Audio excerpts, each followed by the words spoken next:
Hello बच्चों, कैसे हो आप सब? बहुत बढ़िया। Welcome to my channel speedyscience.com।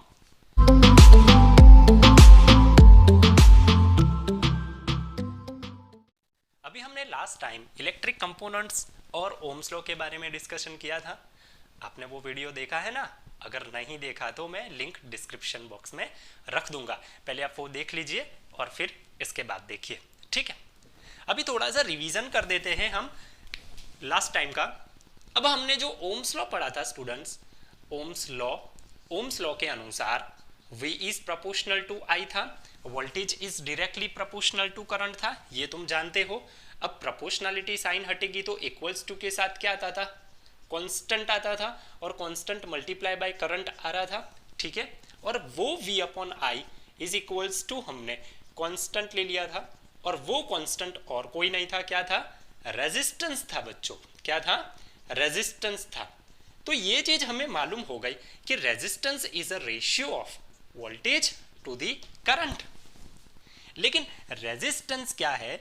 तो रेजिस्टेंस एक ऐसा डिवाइस है स्टूडेंट्स, एक ऐसा डिवाइस है जो अपोज करता है इलेक्ट्रिक करंट को। Oppose electric current. तो जो फ्लो ऑफ इलेक्ट्रिक करंट को अपोज करता है वो कौन है?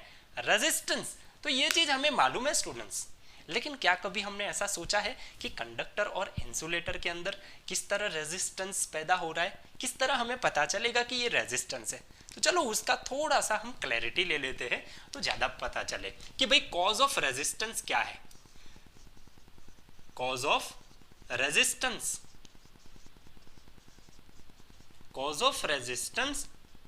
in a conductor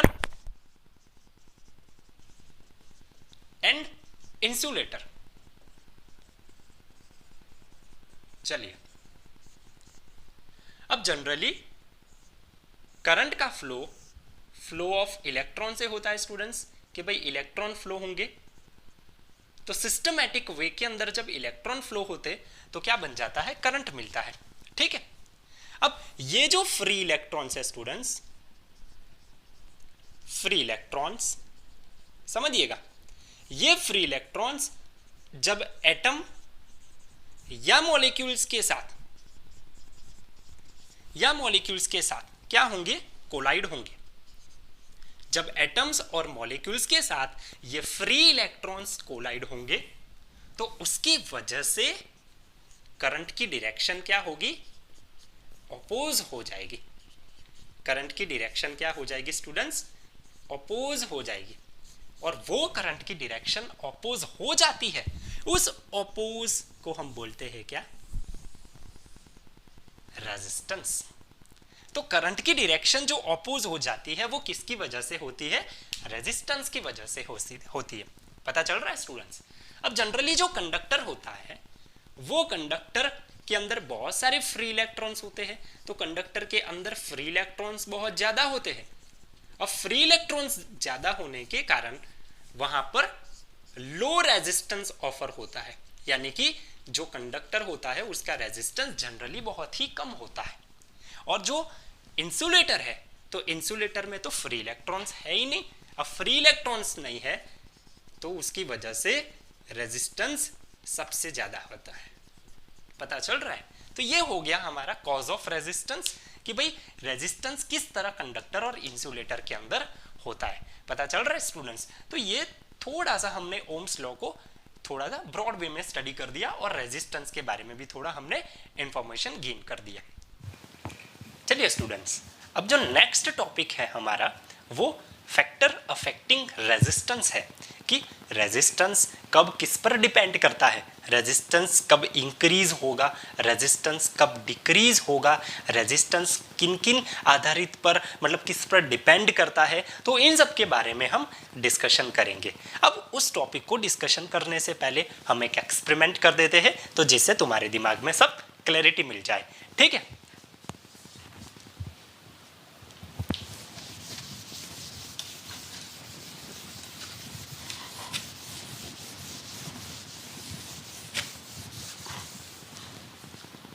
चलिए, अब नेक्स्ट टॉपिक है हमारा फैक्टर अफेक्टिंग रेजिस्टेंस। चलिए उसके लिए हम एक्सपेरिमेंट करते हैं। अब मान लीजिए स्टूडेंट्स कि मैंने एक वायर लिया है और वो वायर की लेंथ L है और उसका area of cross section A है, ठीक है। और जो वायर लिया है मैंने, वो वायर मैं यहां पर बता रहा हूं कि भाई मैंने निक्रोम वायर लिया है। कौन सा वायर लिया भाई? निक्रोम वायर लिया। और निक्रोम वायर लेने के बाद इसे मैंने सर्किट में ज्वाइंट कर दिया और मैंने इसका रेजिस्टेंस नोट डाउन किया। मान लीजिए कि उसका रेजिस्टेंस मुझे R मिल रहा है, ठीक है, ठीक है, मान लेते हैं R1 मिल रहा है, ठीक है। अब केस नंबर 2 के अंदर हम क्या करेंगे सुनिए। सेम वायर निक्रोम वायर ले रहे हैं, लेकिन इस बार हम उसकी लेंथ डिक्रीज कर रहे हैं, कम कर रहे हैं। अब स्टूडेंट जब लेंथ डिक्रीज करेंगे L/2 तो आप सबको पता है एरिया ऑफ क्रॉस सेक्शन कितना हो जाएगा? डबल हो जाएगा, है ना। लेकिन इस बार भी जो हमने वायर लिया वो वायर हमें कौन सा था? निक्रोम वायर था। और फिर से हमने रेजिस्टेंस नोट डाउन किया सर्किट में ज्वाइंट करके, तो हमें पता चला ये रेजिस्टेंस R2 था। स्टूडेंट्स यहां पर वायर दोनों सेम है, लेकिन एक में मैंने लेंथ L ली, दूसरे में उसे हाफ कर दी। एक में area of cross section A लिया, दूसरे में डबल कर दिया। तो पहले वाले में रेजिस्टेंस R1 मुझे मिला और दूसरे वाले में मुझे R2 मिला। अब थर्ड जब मैं एक्सपेरिमेंट कर रहा हूं तो थर्ड एक्सपेरिमेंट से मुझे क्या पता चल रहा है स्टूडेंट्स कि अब यहां पर मैं एक वायर ले रहा हूं जिसकी लेंथ L ले रहा हूं और जिसका area of cross section A ले रहा हूं, ठीक है। लेकिन इस बार जो वायर ले रहा हूं वो मैंने निक्रोम की जगह पर मान लीजिए मैंने कॉपर लिया और फिर मैंने सर्किट के साथ ज्वाइंट करके मैंने रेजिस्टेंस कैलकुलेट किया तो मुझे कुछ और रेजिस्टेंस मिला। मैं मान लेता हूं मुझे R3 मिला। स्टूडेंट्स यहां पर nichrome wire length L, area A, resistance R1। यहां पर वायर सेम लेकिन लेंथ हाफ हो गई, रेजिस्टेंस चेंज। यहां पर लेंथ L, एरिया A, लेकिन मटेरियल चेंज हुआ तो भी रेजिस्टेंस चेंज। तो रेजिस्टेंस स्टूडेंट इंक्रीमेंट या डिक्रीमेंट किस पर डिपेंड करेगा? नंबर 1 लेंथ पर डिपेंड करेगा। नंबर 2 रेजिस्टेंस किस पर डिपेंड करेगा students? Area of cross section पर डिपेंड करेगा। और थर्ड किस पर डिपेंड करेगा स्टूडेंट्स? मटेरियल पर भी डिपेंड करेगा। पता चल रहा है? देयरफॉर हम ऐसा लिख सकते हैं स्टूडेंट, ये जो है वेरिफिकेशन वो एक्सपेरिमेंटल वेरिफिकेशन है। अब एक्सपेरिमेंटल वेरिफिकेशन से हमें क्या पता चला था कि रेजिस्टेंस हमारा लेंथ के साथ डायरेक्टली प्रोपोर्शनल में है, यानी कि resistance is directly proportional to length. Resistance increase होगा किसके साथ? लेंथ के साथ। अब सेकेंड एक्सपेरिमेंटल वेरिफिकेशन क्या मिला? Resistance is inversely proportional to area of cross section. तो यहां पर रेजिस्टेंस जब इंक्रीज होगा तो एरिया कैसा होगा? डिक्रीज होगा। अब इन दोनों मैथमेटिकल टर्म को मैं ज्वाइंट कर दूं तो मुझे क्या मिलेगा? R is proportional to L/A। पता चल रहा है? अब ये प्रोपोर्शनलिटी साइन को मैं जब हटाऊंगा, ठीक है, तो मुझे क्या मिलेगा स्टूडेंट्स? देखिए, ये जब मैं प्रोपोर्शनलिटी साइन को हटाऊंगा तो मुझे कुछ इस तरह से मिलेगा। R इज इक्वल्स टू फिर से कांस्टेंट मल्टीप्लाई बाय L/A।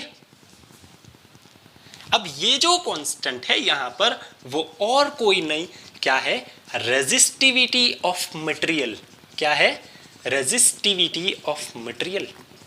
तो किसी भी कंडक्टर के अंदर रेजिस्टेंस ऑफर होता है, लेकिन वो रेजिस्टेंस रेजिस्टिविटी की वजह से ऑफर होता है स्टूडेंट्स। पता चल रहा है? अब ये रेजिस्टिविटी को मैं मास्टर ऑफ द इक्वेशन करूंगा तो मुझे कुछ इस तरह से मिलेगा। R multiply by A divided by L। पता चल रहा है? अब R का यूनिट तो आप जानते हो ओम, एरिया का यूनिट जानते हो मीटर स्क्वायर और लेंथ का यूनिट भी जानते हो मीटर। मीटर मीटर कैंसिल तो बचा क्या? ओम मल्टीप्लाई बाय मीटर।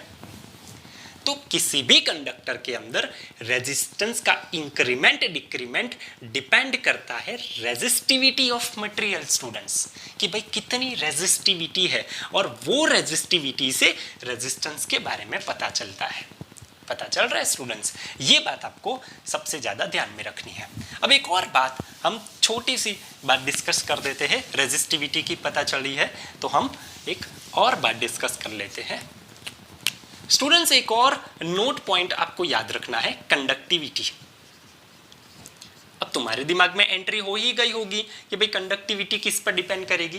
कंडक्टेंस, यानी कि गुड कंडक्टर है, बैड कंडक्टर है, वो डिपेंड किस पर करेगा? Conductivity. Students conductivity is inverse of, क्या है? Inverse of resistivity. रेजिस्टिविटी को क्या कर दो आप? उल्टा कर दीजिए, तो आपको क्या मिल जाएगा? कंडक्टिविटी। और उसे अगर डिनोट करना है तो आप एक सिंबल से डिनोट कर सकते हो जिसका नाम है सिग्मा। तो सिग्मा इज इक्वल्स टू 1/ρ, ये हो गया कंडक्टिविटी। याद रखना है स्टूडेंट्स। और कंडक्टिविटी का जो यूनिट है वो ओम इंटू मीटर है, सॉरी रेजिस्टिविटी का स्टूडेंट्स यूनिट है ओम इंटू मीटर, तो कंडक्टिविटी का क्या हो गया? 1/ओम इंटू मीटर। और 1/ओम को हम ओम इनवर्स लिख सकते हैं इंटू मीटर इनवर्स, और ओम इनवर्स को स्टूडेंट्स आप लिख सकते हो मोह। क्या लिख सकते हो? मोह।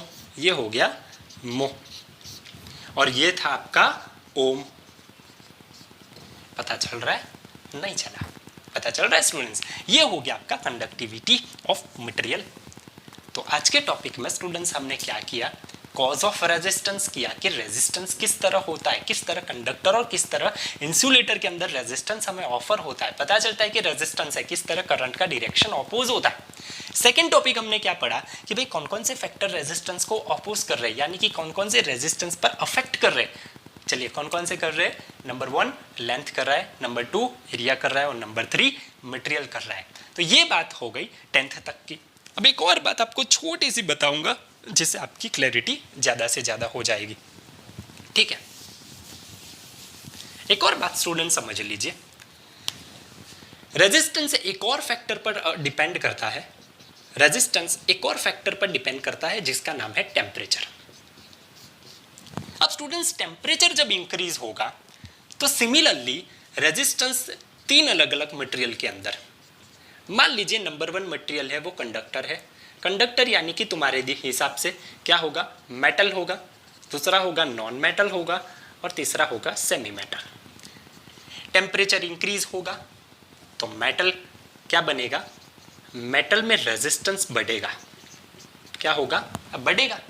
नॉन मेटल में कोई इफेक्ट नहीं देखने को मिलेगा क्योंकि यहाँ पर तो रेजिस्टेंस पहले से ही बहुत ही ज़्यादा है, रेजिस्टेंस बहुत ही ज़्यादा है। और जो सेमी मेटल है वहाँ पर रेजिस्टेंस क्या होगा स्टूडेंट्स? कम होगा। टेम्परेचर इंक्रीज करने से स्टूडेंट्स सेमी मेटल, जिसे हम मेटालॉइड्स बोलते हैं, वहाँ पर रेजिस्टेंस कम होगा। तो नॉर्मल टेम्परेचर पर सर्किट, हाँ अब पता चला स्टूडेंट्स कि मेटल इलेक्ट्रॉनिक सर्किट के अंदर ज़्यादा से ज़्यादा यूज़ क्यों नहीं होता, और instead of metal we are using semi metal, because when we increase temperature the resistance of a material is going to be decrease, वो कम होता है, और रेजिस्टेंस कम होगा उसकी वजह से क्या होगा कि वो इजीली करंट को फ्लो करवा पाएगा इवन हाई टेम्परेचर के अंदर भी। पता चल रहा है? तो ये बात हो गई हमने फैक्टर अफेक्टिंग रेजिस्टेंस की।